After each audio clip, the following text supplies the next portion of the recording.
오늘의 헤드라인입니다. 월성 1호기 연구 정지에 대한 심의 안건이 내일 재상정됩니다. 지난달 회의에선 위원들 간 이견으로 결론을 내지 못했는데 내일 회의에선 어떤 결론이 날지 주목됩니다. 국내 연구진이 식물 뿌리 주변에서 발생하는 신호를 음성으로 변환하는 데 성공했습니다. 이를 통해 식물의 정확한 상태를 손쉽게 파악할 수 있게 될 것으로 기대됩니다. 드론이 세계 최초로 치료제 전달에 성공했습니다. 교통 접근이 어려운 지역이나 응급 현장에 유용하게 사용될 전망입니다.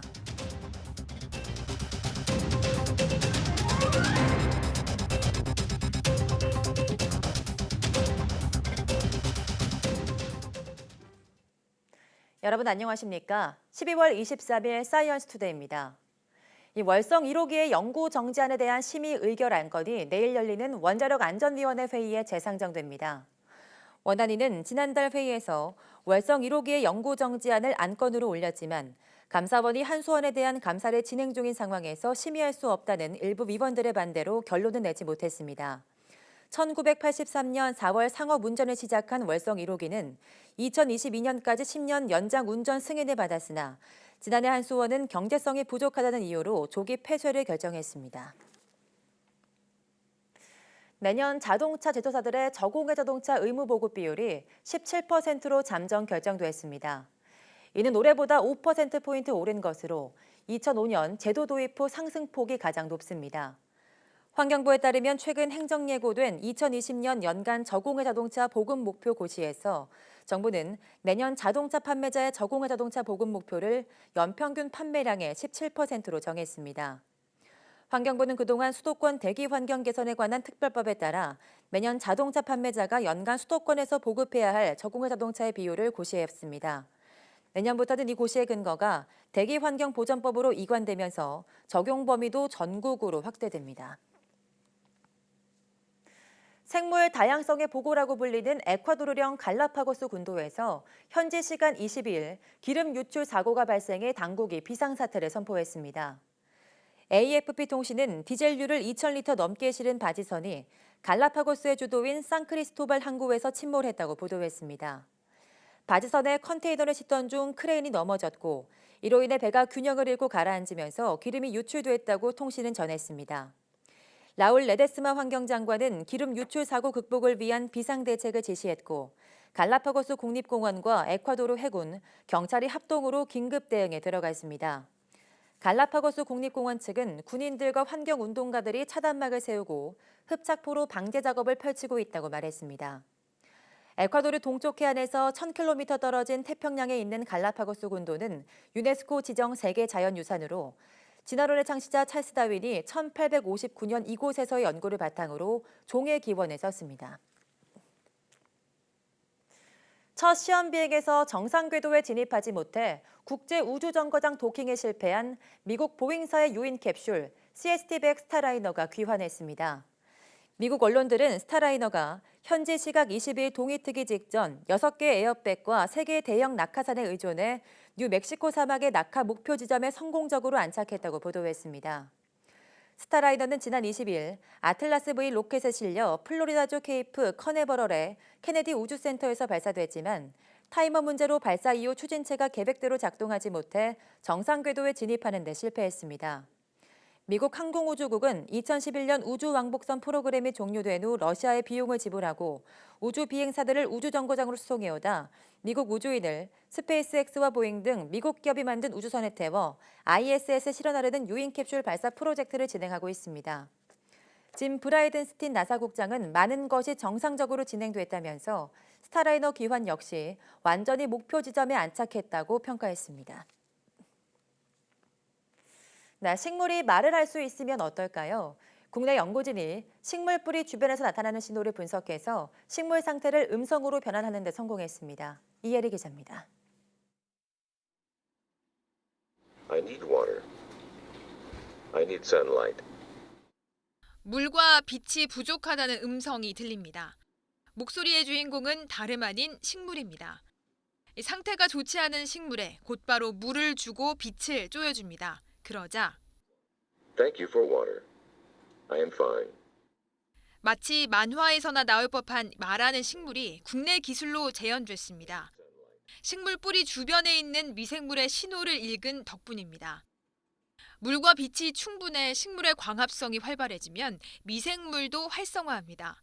이때 미생물 주변에서 전자가 생성되는데 이를 전기적인 신호로 변환해 식물의 상태를 파악하게 되는 겁니다. 반대로 물이나 빛이 부족하면 미생물이 활성화되지 못해 전기 신호도 약해집니다. 이렇게 식물 상태에 따라 달라지는 전기 신호는 음성 신호로 전환돼 스피커를 통해 표출됩니다. 식물에 급수를 하면 30분 내로는 이제 그 식물의 상태, 그러니까 식물의 활성도를 알 수 있게끔 설계를 했습니다. 식물 뿌리 주변 미생물이 내보내는 전자는 흙 속에 심은 센서를 통해 간단하게 밖으로 전달될 수 있었습니다. 식물에 손상을 가하지 않고도 정확한 상태를 파악할 수 있는 겁니다. 식물을 대용량으로 생산할 수 있어서 식물 관리가 좀 더 쉽고 식물의 생산성을 높이는 데 도움이 될 수 있다고 생각합니다. 또 공기 정화나 정서적인 이유로 실내에서 이른바 반려식물을 기르는 사람이 늘고 있는 상황. 이번 기술을 통해 식물과 색다른 소통을 시도하는 일도 가능해질 것으로 보입니다. YTN 사이언스 이혜리입니다. 과학과 관련된 내용을 연극 형태로 설명하는 청소년 과학상황극 과학톡신 전국대회가 지난 21일 대웅경영개발원에서 열렸습니다. 과학기술정보통신부와 한국과학창의재단이 마련한 이날 대회에는 전국 중고등학교에서 예선을 거쳐 선발된 17개 팀이 참가해 치열한 경쟁을 펼쳤습니다.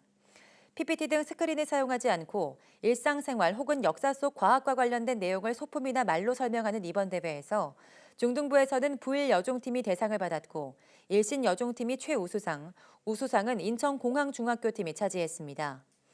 이어 열린 고등부 대회에서는 서라벌 고등학교가 대상을 수상했고 경상여고팀이 최우수상, 경안고팀은 우수상을 받았습니다. 공간의 제약 없이 가상현실에서 여러 체험을 해볼 수 있는 VR 기술. 지금까진 주로 게임을 통해 많이 접하셨을 텐데요. 제품 설계와 디자인부터 모의 면접까지 다양한 산업 현장에서 본격적으로 활용되면서 혁신을 주도하고 있습니다. 김태민 기자입니다. 가상 공간의 3D 입체 화면으로 구현된 실물 크기의 자동차입니다. 이곳에서 세계 각지의 직원들이 모여 의견을 나누고 디자인을 만들어갑니다. 차 외부는 물론 안으로도 직접 들어가 볼 수 있습니다. 네, 지금 제가 보고 있는 건 뒤 화면에 나타나 있는 가상 공간의 자동차들입니다. 이렇게 VR 방식을 활용하면 개발 중인 자동차를 미리 체험하고 논의해 볼 수 있습니다. 1mm 단위까지 움직임을 감지하는 이 VR 공간에서는 최대 20명이 동시에 참여해 디자인을 품평할 수 있습니다. 바로바로 외형을 바꾸면서 논의할 수 있어 개발에 드는 시간과 비용이 획기적으로 줄었습니다. 과거에는 프로토라고 하는 실물의 차가 만들어졌을 때만 그것을 확인할 수 있지만 이 버추얼 환경 체계에서는 그러한 실물이 만들어지기 이전에 우리가 원하는 시간에 원하는 장소에서 시간과 장소의 구애를 받지 않고 그걸 확인할 수 있다는 것에 대한 장점이 가장 크다고 할 수 있겠습니다. VR 기술은 개발 현장뿐 아니라 모의 면접에도 활용됩니다. 지원자들이 가상의 면접장에서 직군별로 준비된 인사 담당자들의 질문에 답하면 절대 포기하지 않고 이제 꾸준히 그 일을 묵묵히 수행해 나가려고 하는 성향이 있습니다. 프로그램은 지원자들의 시선과 음성을 분석하고 일일이 평가해 개선점을 알려줍니다. 이 모의 면접 서비스는 출시 5개월 만에 대학 등 60여 개 기관에 설치되면서 뜨거운 반응을 얻고 있습니다. 한때 이색 체험으로만 여겨지던 가상현실. 기술 발전과 함께 일선 산업 현장에도 속속 도입되면서 전 분야의 지각 변동을 예고하고 있습니다. YTN 김태민입니다. 포털 사이트 다음이 실시간 이슈 검색어 서비스를 내년 2월에 폐지하기로 결정했습니다. 카카오는 실시간 이슈 검색어가 재난이나 속보 등 국민이 빠르게 알아야 할 이슈를 공유하는 서비스지만 최근 본래의 목적에서 벗어나 순기능을 잃어가고 있는 것으로 판단했다고 밝혔습니다. 이에 따라 실시간 이슈 검색어 서비스를 종료하고 본연의 취지와 순기능을 살릴 수 있는 새로운 서비스를 준비하겠다고 설명했습니다. 또 포털 다음과 카카오톡에서 제공하는 인물 관련 검색어 서비스도 폐지하고 검색어 자동 완성 기능도 개편하기로 했습니다. 카카오는 가수 겸 배우 설리의 사망을 계기로 악성 댓글이 사회적 문제로 주목받자 연예 댓글과 인물 관련 검색어를 폐지하겠다고 밝히기도 했습니다.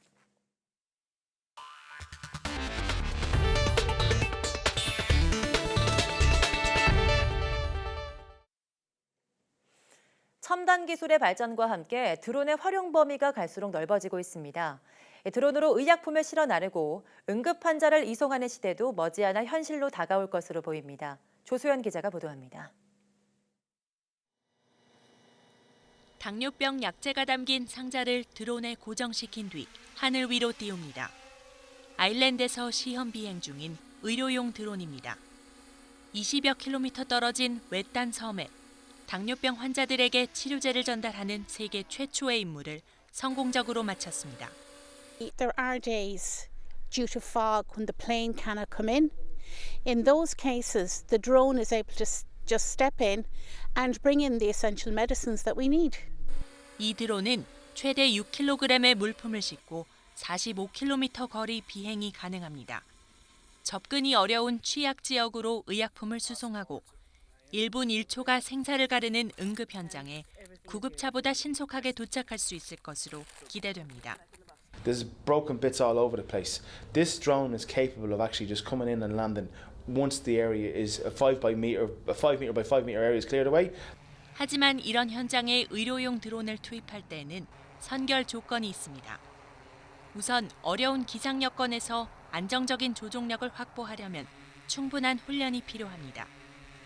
또 열에 민감한 의약품들을 상공에서 잘 보존할 수 있도록 적정 온도와 기압 유지를 위한 실험 단계를 거쳐야 합니다. YTN 조수현입니다.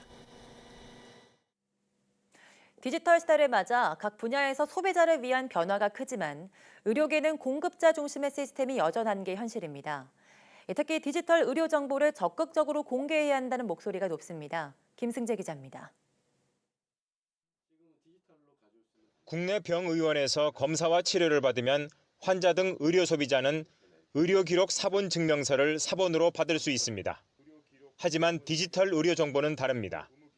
여러 병의원에 흩어져 있는 다양한 디지털 정보를 받는 것은 물론 검색도 불가능합니다. 최대 피해자는 물론 의료 소비자입니다. 건강 관련 정보가 체계적으로 관리되지 못하기 때문입니다.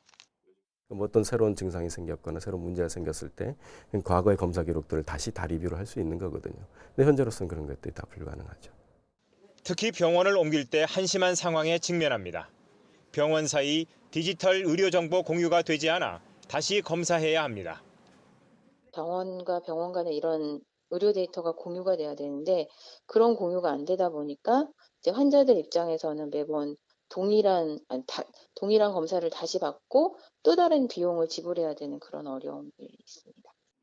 보안이 중시되는 금융권도 공인인증서를 통해 디지털 거래가 정착됐는데 의료계는 환자 기밀 보호라는 이유를 들어 의료 소비자의 정보 주권을 외면하고 있다는 지적이 많습니다.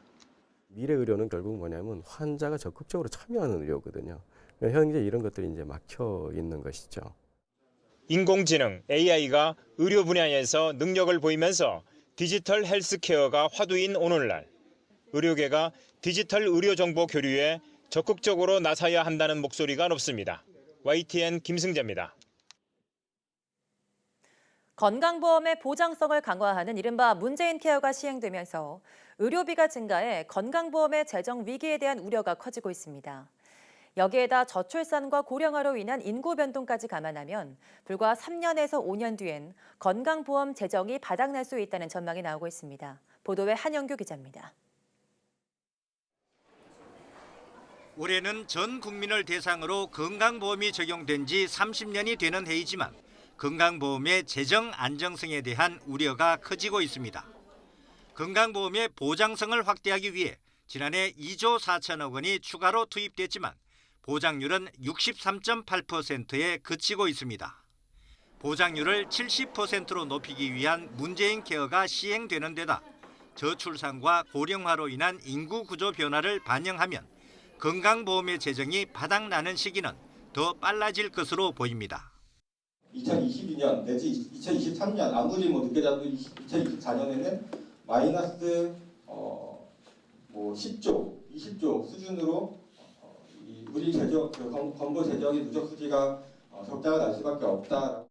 국회 예산정책처는 5년 뒤인 2024년에 건강보험 누적 적립금이 소진될 것으로 전망했습니다.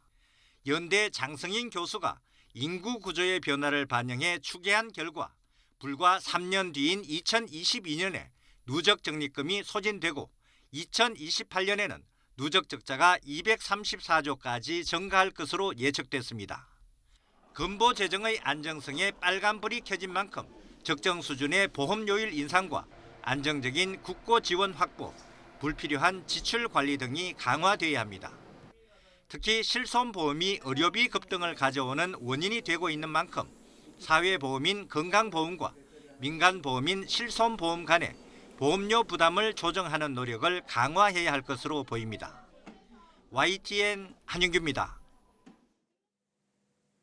해외 직접 구매로 국내에 들여올 수 있는 단백질 보충제에서 스테로이드 성분인 테스토스테론이 검출돼 보건당국이 통관 차단에 들어갔습니다.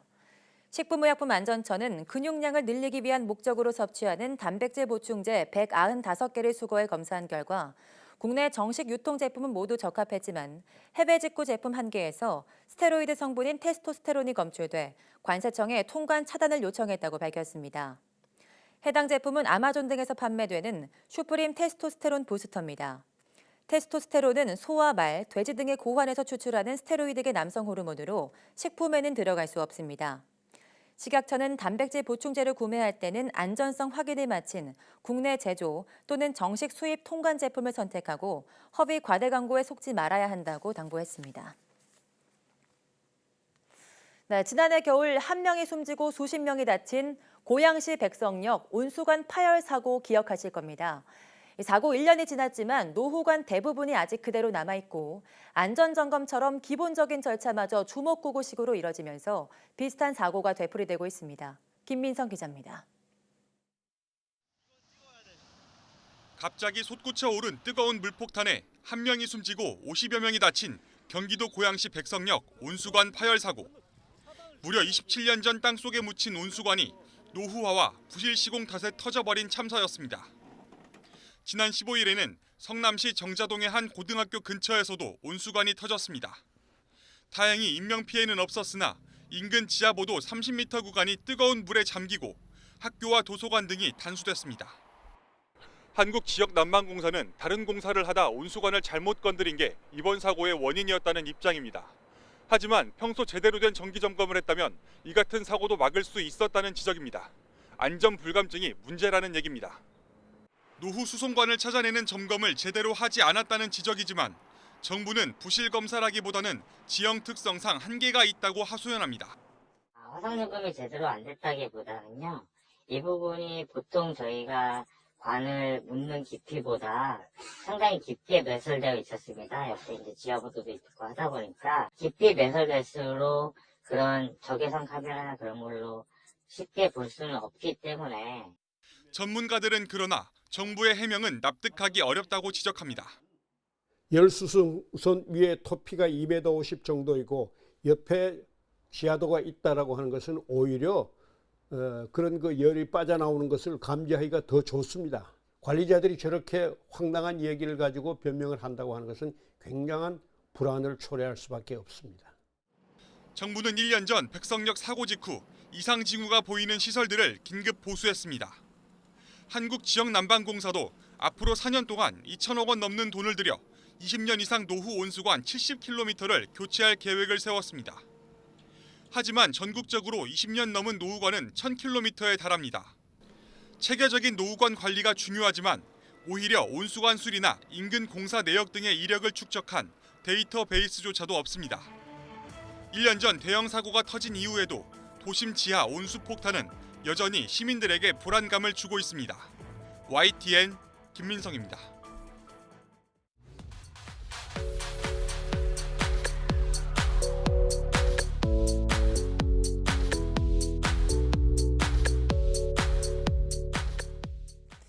스스로 빛을 내는 천체를 별이라고 합니다. 지구와 가장 가까운 별, 우리가 매일 보는 별 바로 태양인데요. 나사는 이 태양을 연구하기 위해 2018년 태양 탐사선 파커 솔라 프로브를 발사시켰습니다. 오늘 오후 사이언스 투데이 별별 이야기에서는 파커 태양 탐사에 대해서 이야기해보겠습니다. 모두 많은 시청 바랍니다. 함께해 주신 여러분 고맙습니다.